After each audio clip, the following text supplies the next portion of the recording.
क्षमा चाहता हूं कि दिवाली के दिन भी आप लोगों को कष्ट करना पड़ा। कल मैंने जयदीप राणा को लेकर, जो ड्रग पेडलर है, कुछ जानकारी देश और आपके सामने रखने का काम किया, जो कि एक गाने का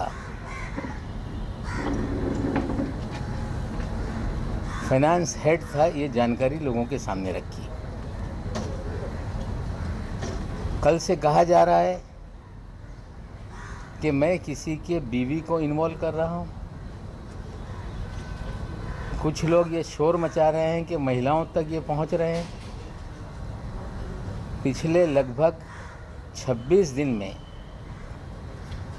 2 महिलाओं के अलावा मैंने किसी की माँ, बहन, बहू, बेटी या किसी भी महिला को लेके कोई भी आरोप या उनका उल्लेख नहीं किया। दोनों महिलाओं का उल्लेख इसलिए आया कि उनसे चीज़ें जुड़ी हुई हैं, इसलिए उनका उल्लेख आया है। लेकिन जो लोग महिलाओं को लेकर सवाल खड़ा कर रहे हैं, हम उनसे पूछना चाहते हैं कि क्या दूसरों की माँ बहनें ये महिलाएं नहीं हैं? कल किरीट सोमैया ने अपने प्रेस कॉन्फ्रेंस में अजीत दादा की माँ का उल्लेख किया, उनकी बहनों का उल्लेख किया। इससे पहले संजय राउत जी की बीवी को ईडी के कार्यालय तक पहुंचाने का काम किया गया। खड़से साहब की पत्नी को ईडी के कार्यालय तक पहुंचाने का काम किया गया। किरीट सोमैया महाराष्ट्र के सम्माननीय मुख्यमंत्री की पत्नी को बार बार उनका नाम लेकर आरोप करते रहे। क्या इनकी घर की महिलाएं महिलाएं हैं और बाकी महिलाएं महिलाएं नहीं? हमें लगता है कि अस्तर जो बीजेपी गिरा रही है, हमने कोई अस्तर नहीं गिराया। ये सीधे लोगों को समझना होगा। कल मैंने जो भी आरोप लगाए, कोई आरोप हमने हवा में किसी पे नहीं लगाया। ड्रग पेडलर गाने का ये फाइनेंस हेड है, ये सवाल हमने खड़े किए थे। और कल देवेंद्र जी ने, जो महाराष्ट्र के विपक्ष के नेता हैं, उन्होंने कुछ मुझ पर आरोप लगाए और उन्होंने एक बात कही कि मैं आरोप लगाने के बाद कभी माफ़ी नहीं मांगता। उन्होंने कहा कि नवाब मलिक के दामाद के घर से गांजा बरामद हुआ। देवेंद्र जी, आपका निकटतम वानखेड़े है, पंचनामा मंगा लीजिए। नवाब मलिक के दामाद के घर से कोई भी आपत्तिजनक वस्तु बरामद नहीं हुई, उसका पंचनामा है और मैं मीडिया के साथियों को पंचनामा साझा कर दूंगा। लेकिन वानखेड़े के कहने से 14 जनवरी के दिन जब मेरे दामाद के घर पे छापामारी कथित कही गई, तब मीडिया बड़े जोर और शोर से रिपोर्टिंग कर रहा था कि नवाब मलिक के दामाद के घर पे छापेमारी है और बड़े पैमाने पे ड्रग मिला। हमें लगता है मीडिया के साथियों को भी गुमराह किया गया और मैं पंचनामा दे देता हूं कि किसी भी प्रकार की रिकवरी हमारे दामाद के घर से नहीं हुई। क्या देवेंद्र जी आप माफ़ी मांगेंगे? देवेंद्र जी, आपने कहा कि चार्जशीट को कमज़ोर करने के लिए नवाब मलिक वानखेड़े पर हमला कर रहा है। आप वकील हैं, वकालत की सनद आपके पास है। आपकी जानकारी है कि नहीं मुझे पता नहीं। एनडीपीएस एक्ट में 6 महीने के भीतर चार्जशीट फाइल करनी होती है और सजलानी और समीर खान वाले मामले में ऑलरेडी चार्जशीट फाइल है। तो ये आपका आरोप कि मैं केस को कमज़ोर करने के लिए आरोप लगा रहा हूँ, क्या इसके लिए आप माफ़ी मांगेंगे? देवेंद्र जी, आपने कहा कि नवाब मलिक को इससे पहले मंत्री पद से इस्तीफा देना पड़ा। हाँ, मैंने इस्तीफा दिया था। उस पर सावंत कमीशन बैठा था, कमीशन की रिपोर्ट आई, विधानसभा में चर्चा हुई और उस विधानसभा की चर्चा में मैंने कहा कि एक बार नहीं 100 बार मैं इस्तीफा देने के लिए तैयार हूं, अगर जनता के हित में कोई इस्तीफा देना पड़े तो। मुझ पे आरोप लगाए गए कि माहिम स्थित जरीवाला चाल में भ्रष्टाचार हुआ है और कमीशन बैठाया गया, लोक आयुक्त की जांच बैठाई गई। मुझ पे आरोप ये लगाया गया कि नवाब मलिक ने कोर्ट के ऑर्डर को डिफाई किया है, कंटेम किया है, कोर्ट के आदेश का अवहेलना की है। कोई पैसे खाने का या कोई करप्शन के चार्जेस नहीं थे, डिफाइंग ऑफ कोर्ट ऑर्डर के चार्जेस थे। जो लैंड एक्विजिशन हुआ था वो गलत तरीके से था, हमने स्टे दिया था और ये कहा जा रहा था कि हाई कोर्ट के आदेश का अवमान नवाब मलिक ने किया है। उसी कोर्ट के सामने मामला गया, कोर्ट ने उसका कॉन्ग्लिजेंस नहीं लिया। कंटेम ऑफ कोर्ट उसी कोर्ट के सामने रखा जाता है या उससे ऊपर की कोर्ट में। किसी कमीशन को, लोक आयुक्त को यह अधिकार नहीं कि कंटेम पर वो किसी पे आरोप मढ़े। फिर भी हमने कमीशन को झेला, कमीशन के सामने चीज़ें रखी और उसमें आचरण को लेके हर दिन लोगों को मिलना, लोगों की बातें सुनना, लोगों के लिए काम करना, ये आचरण जो है ये करप्ट है, इस तरह के चार्जेस लगे। लेकिन डिफाइंग कोर्ट ऑर्डर का ही हम पे मामला उठाया गया। हमने इस्तीफा दिया, रिपोर्ट आई और 2008 में दोबारा मंत्री हम बने। लेकिन जो जरीवाला चाल में 12 वर्सेस 250 लोगों की लड़ाई थी, वो लड़ाई सुप्रीम कोर्ट में गई और सुप्रीम कोर्ट ने कहा कि नवाब मलिक ने या उस समय के मंत्री ने जो आदेश दिए थे वो सही है, उस आदेश का पालन हो, ये सुप्रीम कोर्ट ने कहा है। और कल देवेंद्र जी ने ये कहा कि मैं दिवाली के बाद बम फोड़ूंगा। आपको इंतज़ार करने की ज़रूरत नहीं है। कहा गया कि नवाब मलिक के अंडरवर्ल्ड कनेक्शन है। 62 साल का जीवन इसी मुंबई शहर में बीता। किसी माई के लाल में हिम्मत नहीं कि नवाब मलिक किसी अंडरवर्ल्ड से जुड़ा हुआ है, ये कभी उंगली भी उठाकर मेरे तरफ दिखा सके। ये कहना कि जिनके अपने घर शीशे के हों औरों पे पत्थर नहीं मारते। मेरे पास कोई शीशे का घर नहीं, ना मेरे पास कोई शीश महल है। लेकिन देवेंद्र जी से सीधा मेरा सवाल है, क्या 5 साल तक राज्य के मुखिया थे, गृह विभाग आपके पास था और शायद पूरा महाराष्ट्र जानता है, सबसे मुखर कोई देवेंद्र जी के कामकाज पे या पिछली सरकार पे सवाल उठाता था, उसका नाम नवाब मलिक है। और देवेंद्र जी, आप शायद भूल गए कि जिस दिन आपका 1 साल का कार्यकाल पूरा हुआ था, उसी दिन एक प्रेस में मैंने कहा था कि नकली देवेंद्र कौन घूम रहा है शहर में। आपको चेताया था मैंने। आपका भाई इस शहर में होटलों में क्या कर रहा था उसकी जानकारी हमने दी थी। आप जब चेंबूर वालों के घर पे जाते थे, हमने आपको चेताया था एक बार कि यहाँ मत जाइए। हमने कभी व्यक्तिगत वेंडेटा की राजनीति नहीं की। अगर उस समय उस होटल के फुटेज अगर मैं जारी कर देता तो शायद लोग मुंह दिखाने लायक नहीं रहते। आप कह रहे हैं कि नवाब मलिक के अंडरवर्ल्ड के संबंध है। अगर इतने हमले करने के बाद भी आप खामोश रहे, हमें लगता है कि एक राज्य का मुखिया अगर उसको जानकारी मिले कि कोई व्यक्ति नेता किसी अंडरवर्ल्ड से कनेक्टेड है तो उनकी जिम्मेदारी बनती थी कि उसी समय कार्रवाई करते और मुझ पे कार्रवाई करनी चाहिए थी।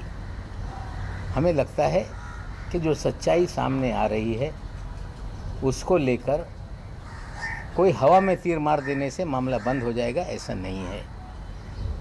मैं देवेंद्र जी आपसे पूछना चाहता हूँ कि आपके कार्यकाल में इस शहर में मुख्यमंत्री को ब्रीफिंग होती है कि शहर में पॉलिटिकल लोग क्या कर रहे हैं, शहर में क्या क्या चल रहा है। मैं पूछना चाहता हूँ, फोर सीजन होटल में लगातार ड्रामा लेट्स प्रेजेंट मैक इस तरह की पार्टी का आयोजन होता रहा। उस पार्टी का आयोजक कौन है? वो पार्टी में एक एक टेबल की कीमत 15 लाख रुपए होती थी। रात भर जश्न चलता था। 15-15 करोड़ रुपए की पार्टी का आयोजक कौन था? क्या आपको जानकारी नहीं थी? और आपके रहते हुए पार्टी चल रही थी, सरकार बदलने के बाद पार्टी बंद हो गई। इस पे आज मैं सवाल खड़ा कर रहा हूं कि ये पार्टी का आयोजक कौन? क्या आपकी जानकारी नहीं थी कि 15 करोड़ रुपए की पार्टी चल रही है? क्या आपका पुलिस या तंत्र ये पूरी तरह से कमज़ोर था? ये सारे सवालों का जवाब आपको देना पड़ेगा। और ये कहना कि वानखेड़े पर दबाव मैं इसलिए बना रहा हूं कि दामाद का केस हल्का हो जाए, 8.5 महीने तक उस मामले पे कभी मैंने कोई भी वक्तव्य नहीं किया।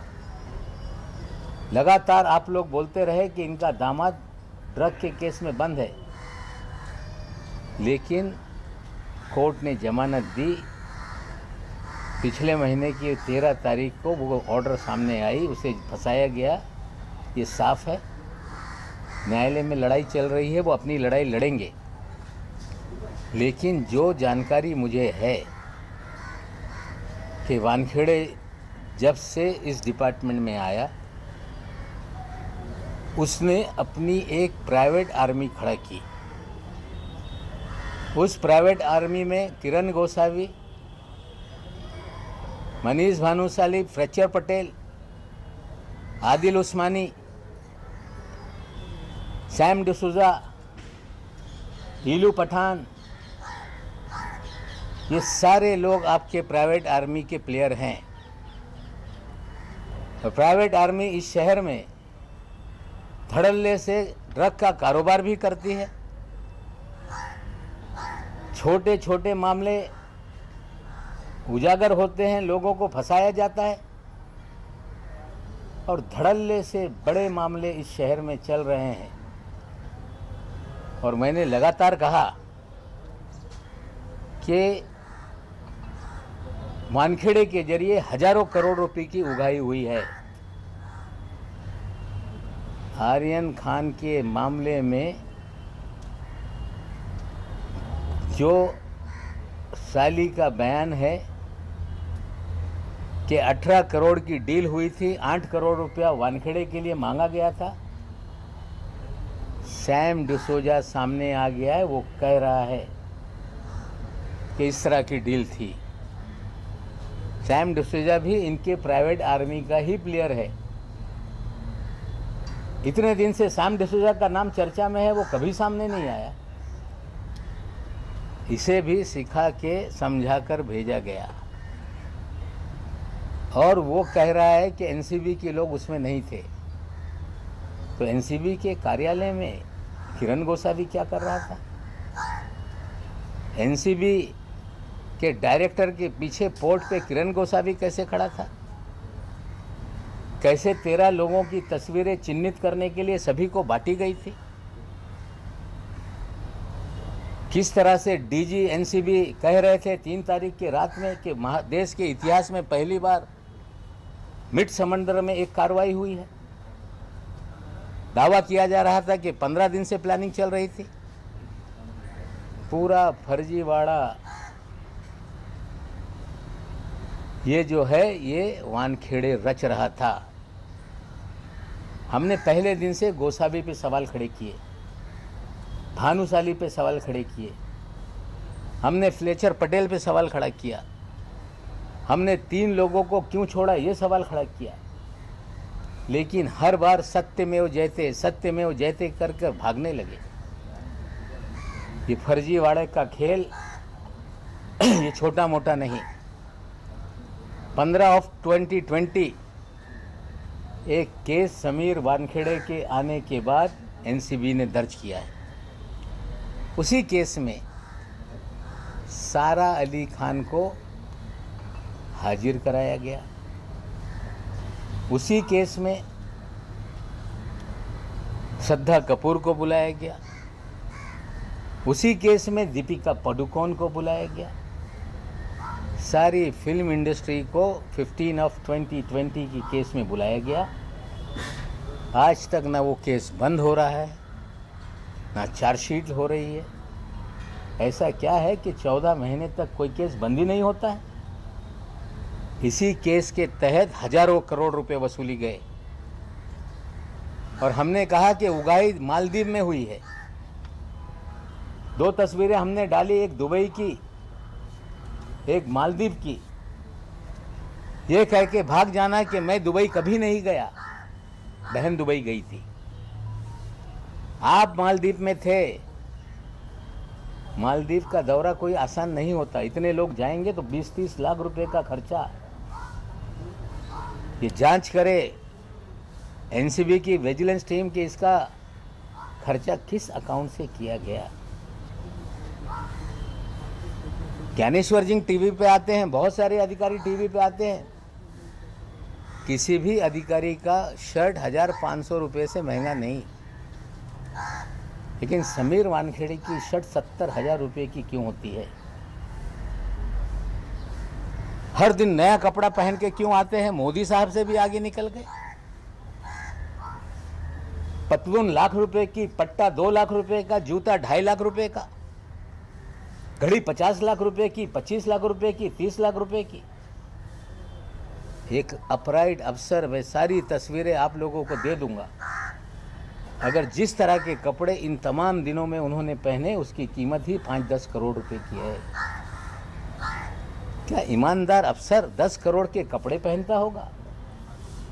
कोई शर्ट दोबारा हमने पहनते नहीं देखा। इससे बड़ा ईमानदार कोई हो नहीं सकता जो 2 लाख के हर दिन जूते पहने। इससे बड़ा ईमानदार कोई हो नहीं सकता जो लाख रुपए की पतलून पहने। इससे बड़ा ईमानदार कोई हो नहीं सकता जो 70,000 के शर्ट पहने। हमें लगता है ईमानदारी का पैमाना इतना बढ़िया है। ऐसे ही सारे ईमानदार इस देश में हो जाए। हम कामना करते हैं कि ईमानदारों का जीवन शैली इसी तरह से बने। मैं फिर आज अपनी बात पे कायम हूँ कि समीर वानखेड़े ने हजारों करोड़ की वसूली की है, फर्जीवाड़ा किया है। जांच होनी चाहिए। कड़ियाँ जुड़ रही हैं, उगाही का मामला चल रहा है। ये कहा जा रहा है कि बोलने से रोका जाए। सवाल उठाए जा रहे हैं कि नवाब मलिक बोल रहा है। मैं आप लोग को बता दूं, जस्टिस दीपक गुप्ता जी ने अपने भाषण में कहा एक सेमिनार में कि right to dissent, right to criticise, ये फंडामेंटल राइट है। अगर क्रिटिसाइज नहीं होगा, डिसेंट नहीं रहेगा, तो राज्य पुलिसिया स्टेट बन जाएगा। पुलिसिया स्टेट इन्होंने बनाया। 2 ग्राम 5 ग्राम के केसेस बनाए। 26 मामले हमने रखे हैं जिसमें अपने पास से रख कर लोगों को फ्रेम किया गया। एनसीबी का जो काम था कि आज तक कोई तुमने पकड़ा, तो कहां से ये आया, इस तक आप क्यों नहीं पहुंचे? आज तक क्यों नहीं आपने लोगों को, बड़े लोगों को पकड़ने का काम किया? आज साथियों मैं और एक जानकारी दे रहा हूं कि महाराष्ट्र के JNPT पोर्ट पर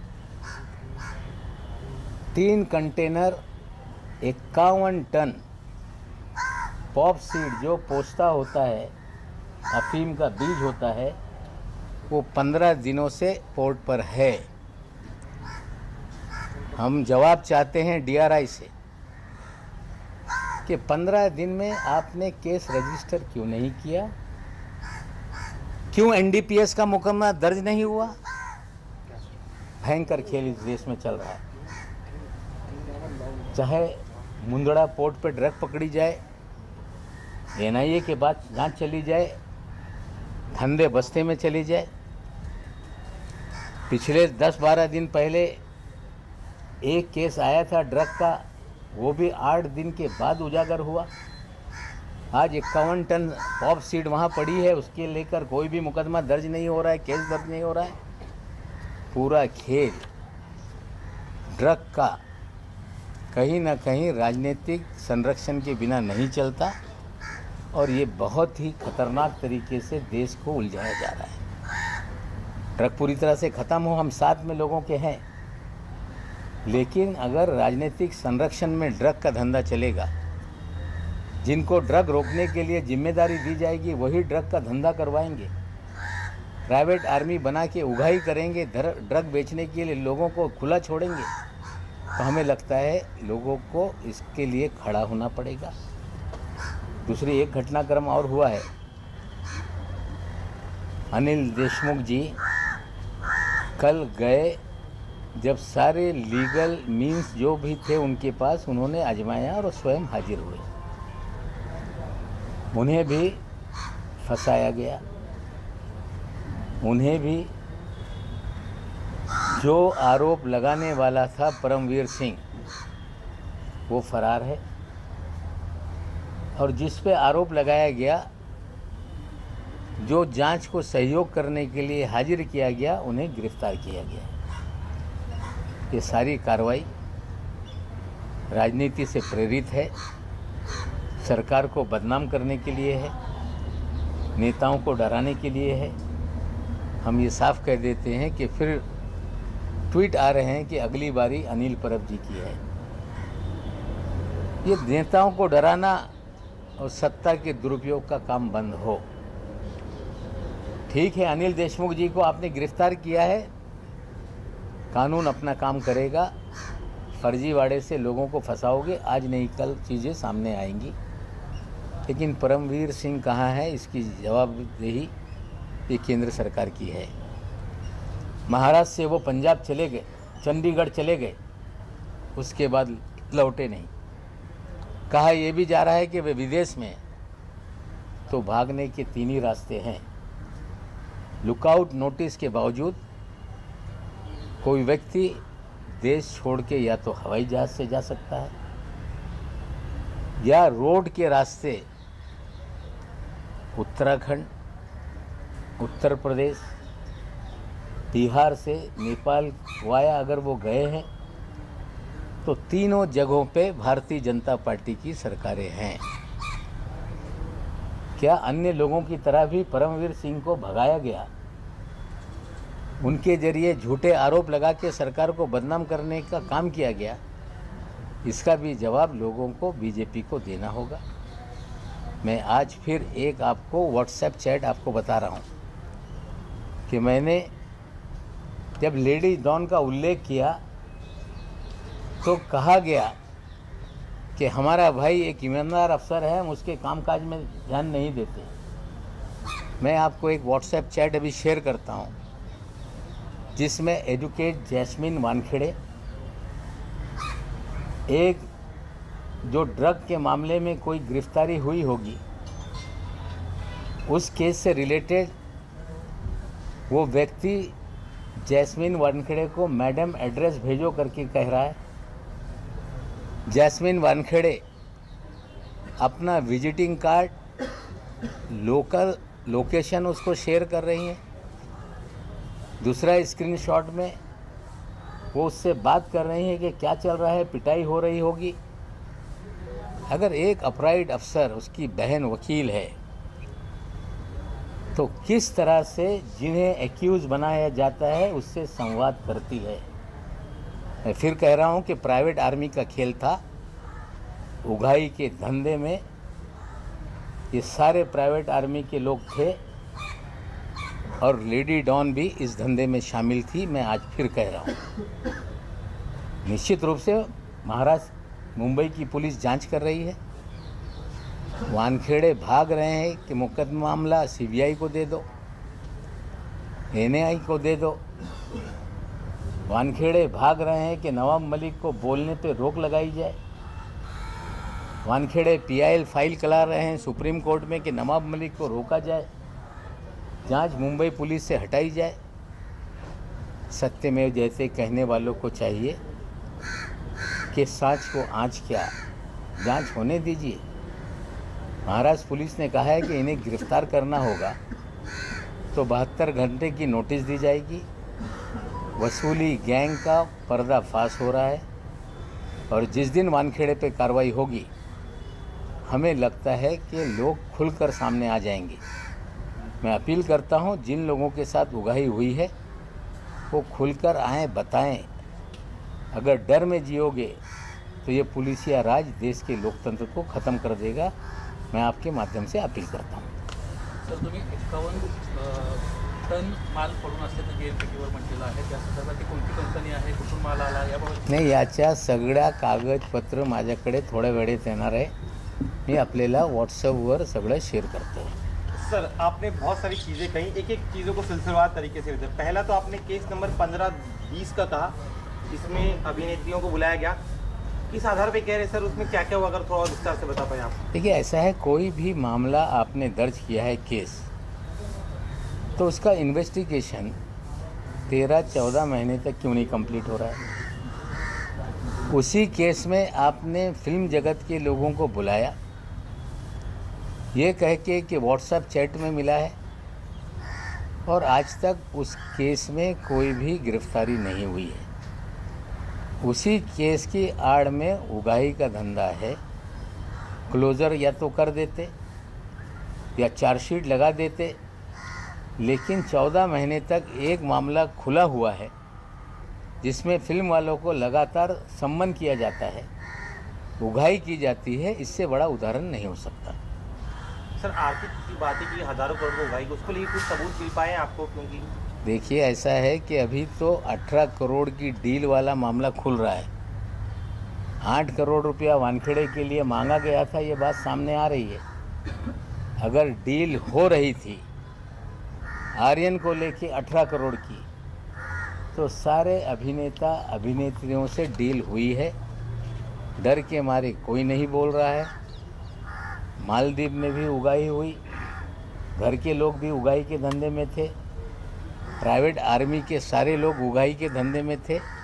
हमें लगता है अभी एक उगाही का मामला जो खुला है, पुलिस उसकी जांच कर रही है, कड़ियाँ खुलेंगी।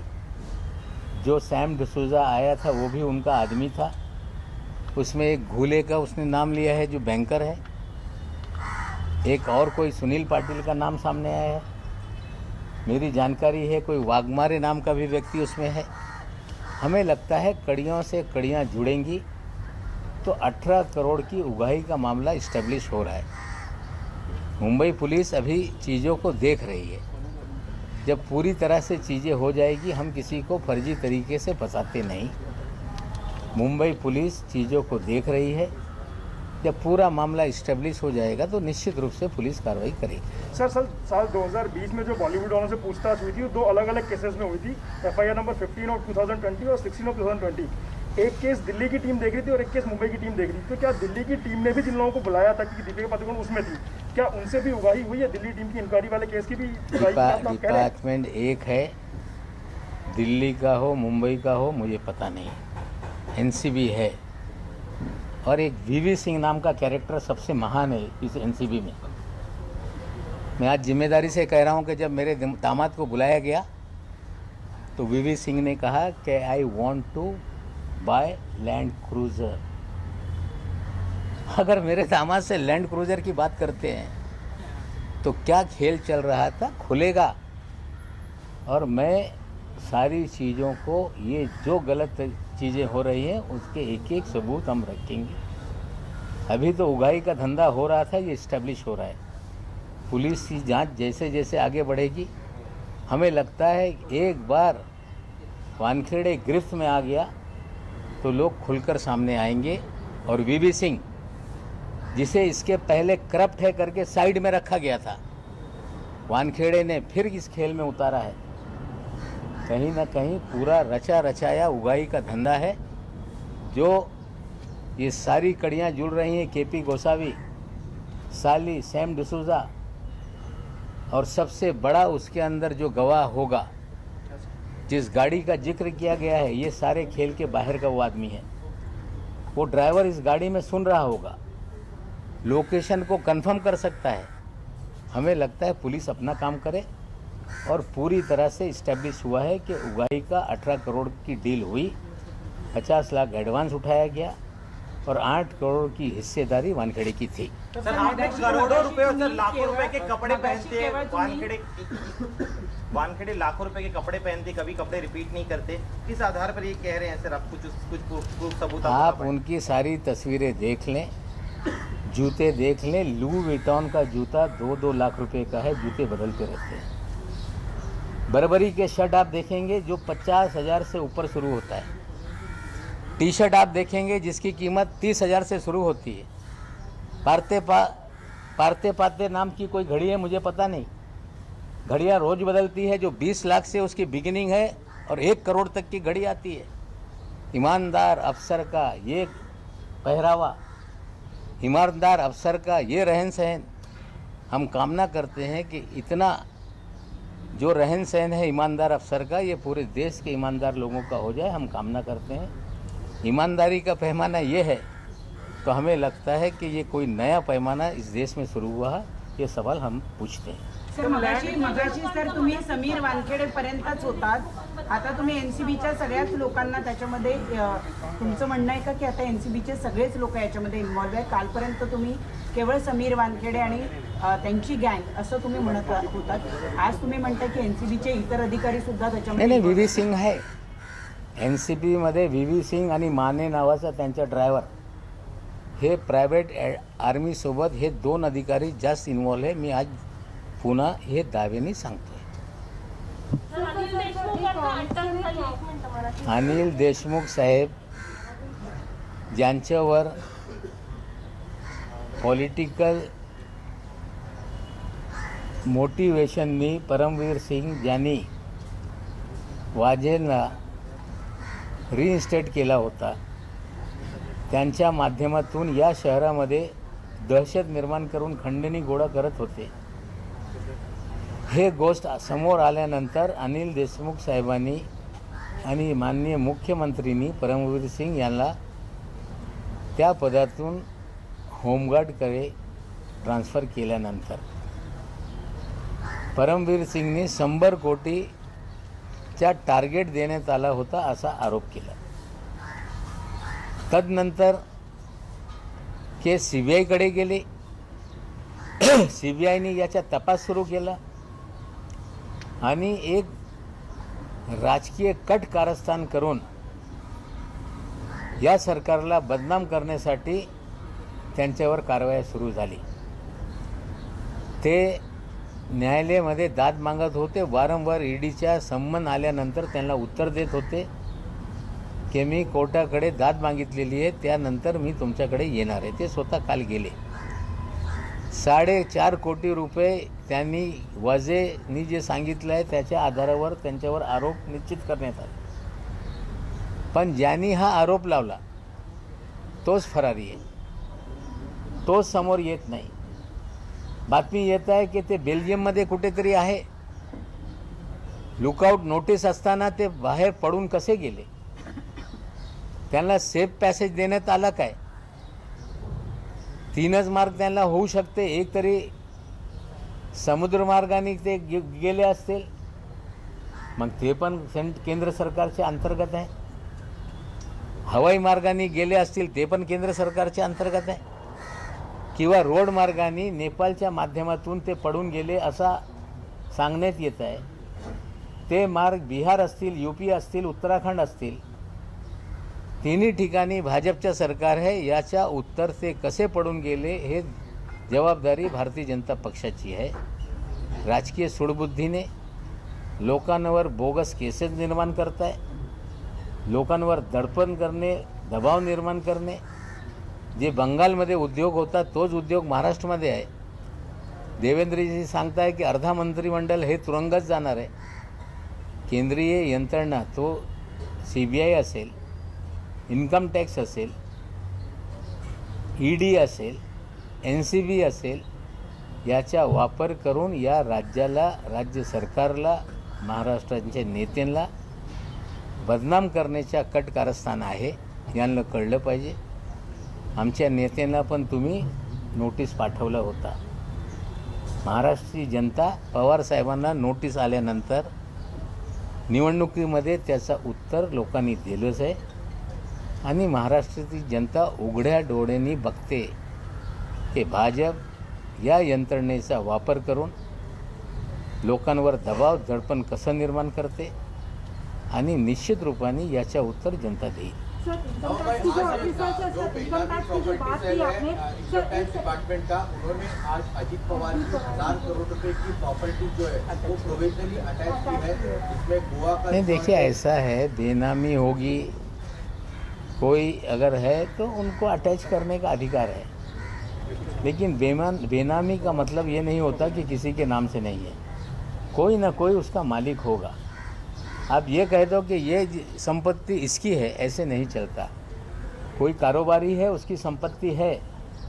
कोई अजीत पवार के ड्राइवर की संपत्ति नहीं, कोई अजीत पवार के नौकर की संपत्ति नहीं.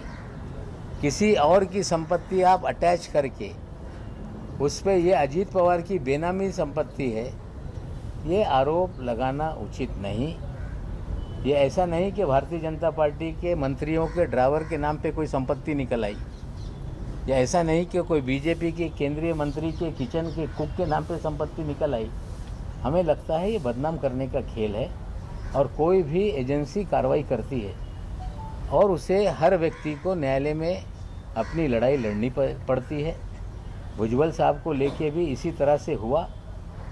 महाराष्ट्र सदन को लेके आरोप लगाए गए और कोर्ट ने कह दिया कि इसमें कोई भी तरह का करप्शन नहीं हुआ. हमें लगता है डराने का, बदनाम करने का खेल है. हम लोग इस खेल से डरने वाले नहीं हैं. आपके एलिगेशंस के बाद 24 घंटों में अनिल देशमुख को अरेस्ट किया गया. अब अजित पवार की जो बेनामी प्रॉपर्टीज कही जा रही हैं उस पर अटैचमेंट की बात हो रही है. क्या आपको ये पॉलिटिकल वेंडेटा लगता है? देखिए, मेरे आरोप के बाद नहीं है ये सारी कार्रवाई पहले से चल रही है. और पहले दिन से हम अपनी बात पे कायम हैं कि जो खेल बंगाल में शुरू हुआ था वही खेल महाराष्ट्र में है. महाराष्ट्र की सरकार नेताओं को बदनाम करने का. चुनाव से पहले भी ये खेल था. कुछ लोगों पे दबाव बनाया गया, वो पार्टी छोड़कर भारतीय जनता पार्टी में गए. कह रहे हैं कि हमें अब चैन की नींद आती है. और कुछ लोगों पे दबाव बनाया गया, उन्हें मंत्री भी बनाया गया. तो दल बदल कराना, सरकारें गिराना, ये राजनीतिक खेल सारी एजेंसियों के जरिए किया जाता है. लेकिन महाराष्ट्र की सरकार इस सारे खेल से ये डरने वाली नहीं. ना कोई नेता डरेगा. अन्याय हो रहा है, उसके खिलाफ हम लड़ेंगे. सर, आपके पुराने आरोपों पर मुंबई पुलिस की SIT हो या फिर केंद्र की SCT हो, वो जांच कर रही है एक्सटॉर्शन के मामले में. लेकिन आज 15-20 का जो आपने मामला उठाया वो बड़ा आरोप है. क्या उसको लेकर भी अलग से जांच करवाई जाएगी मुंबई पुलिस, या फिर आप मुख्यमंत्री से बात करेंगे? नहीं, देखिए ऐसा, उससे जुड़ा हुआ है पूरा मामला. देखिए ऐसा है कि जो भी कंप्लेंट हुई है उसको लेके लोग जांच कर रहे हैं. अब प्रभाकर का बयान सामने आया, सैम डिसोजा का बयान सामने आया, गोसावी गिरफ्त में है. और भी नाम, चाहे वो सुनील पाटिल का हो, वाघमारे का हो, सभी नाम धीरे धीरे सामने आ रहे हैं. पुलिस जांच करेगी. जांच करने का मतलब किसी को फंसाना नहीं है. और ये जब बात सामने आ रही है कि 18 करोड़ की डील हुई थी, वो इस्टेब्लिश हो रहा है. जब सारे तार जुड़ जाएंगे तो निश्चित रूप से पुलिस कार्रवाई करेगी. NCBला तुम्ही 2 पत्र लिहिली, त्यानंतर तुम्हाला काही उत्तर आतापर्यंत आलंय का? न्यायालयात तुमची पुढची दिशा काय? नाही, बघा असं आहे, NCBला मी पत्र लिहिलं आहे की याला निनावी पत्र म्हणून दुर्लक्षित करू नका. याच्यात गंभीर विषय समोर आलेले आहे. एका पंचांनी सांगितलेलं आहे की नायजेरियन नागरिक यांना बोगस केसमध्ये फसवण्यात आला. ब्लँक पेपरवर सह्या घेण्यात आली. आमचा पुन्हा आग्रह आहे DG NCPला की जे पत्र मी पाठवलेलं आहे त्याची सखोल चौकशी केलीच पाहिजे. निश्चित रूपाने जर ते स्वतः काही करत नसतील तर पुढे पावलं लोक टाकतील. सर आपके खिलाफ आपने जो SC कमीशन होटल की बात की, फोर सीजन होटल की, कि वहाँ पर पार्टी चल रही थी, 15 लाख रुपए में टेबल बुक होते थे. पार्टी करना तो कोई गलत नहीं है. आप कहना क्या चाहते हैं? यानी देखिए 15 लाख का टेबल, क्या आप थोड़ा स्पष्ट कर सकते हैं? नहीं 15 लाख का टेबल हमने तो कभी जीवन में सुना नहीं. वो पार्टियां लगातार चलती रही और भी डिटेल उस पार्टी के बारे में हम देंगे. कभी कोई इस शहर में 15 लाख रुपए का कोई टेबल बुक होते हुए पार्टी मैंने नहीं सुनी थी. कहीं ना कहीं इन पार्टियों में ड्रग का खेल चल रहा था. थँक्यू. आणि त्या संदर्भात बोलला CCTV देखील तुमच्याकडे असं तुम्ही बोलला होता, तर ते तुम्ही समोर आणणार आहात का? जर असं पद्धतीने एवढ्या मोठ्या प्रमाणात दिवसाला 15 कोटींपेक्षा जास्त जर व्यवहार होत असतील त्यावेळेस ते नाही बघा असं आहे, एक CCTV जेव्हा हॉटेलमध्ये काही लोक बसून काही उद्योग करत होते, मी जेव्हा देवेंद्रजीचा 1 वर्ष पूर्ण झाला होता त्यावेळी मी प्रश्न उपस्थित केला होता, हा तोत्या फडणवीस कोण आहे. आम्ही त्यांना सावध केला होता की हे योग्य नाही. त्या काळातले CCTV पण माझ्याकडे होते, मी तेव्हा रिलीज केलेलं नाही आणि मी पुन्हा ते CCTV रिलीज करणार नाही. समझदार को इशारा काफ़ी है. सर आपके खिलाफ सर SC कमीशन में वो गए हैं, क्या आप भी लीगल कोई जानकारी ले रहे हैं? देखिए SC कमीशन में वो गए कि मेरा सर्टिफिकेट वैध है. अरुण हलदर जी पहले दिन बोल रहे थे कि उन्होंने धर्म परिवर्तन नहीं किया, दूसरे दिन उनके घर पे चले गए. हमने कहा कि उनका ये अधिकार नहीं है. 1994 में सुप्रीम कोर्ट का एक आदेश आया था, जब फर्जी सर्टिफिकेटों की बाढ़ आई थी तो हर ज़िले में स्क्रूटनी कमेटी का गठन हो और उसके तहत एक कौशी जुडिशियल अथॉरिटी निर्माण की गई और महाराष्ट्र में वो है. हलदर जी का वो जुरिडिक्शन नहीं था, वो सर्टिफिकेट को वैध डिक्लेयर कर रहे थे. वो भी जिस पे आरोप लग रहा था उसके घर जाके कल ये गए. वहाँ पे सापला जी पूर्व केंद्रीय मंत्री जो SC कमीशन के चेयरमैन हैं, उनको कागजात उन्होंने सौंपा है और उन्होंने स्पष्ट कर दिया कि मैं महाराष्ट्र की सरकार को भेजूंगा. सर्टिफिकेट फर्जी है या असली है, इसकी जांच के लिए सुप्रीम कोर्ट के आदेश से स्क्रूटनी कमेटी का गठन होता है. महाराष्ट्र के हर ज़िले में उसका गठन है, वही उसकी कौशी जुडिशियल अथॉरिटी है. वहाँ पे मामला जाएगा और लोग ये प्रमाणित करेंगे कि ये फर्जी सर्टिफिकेट है.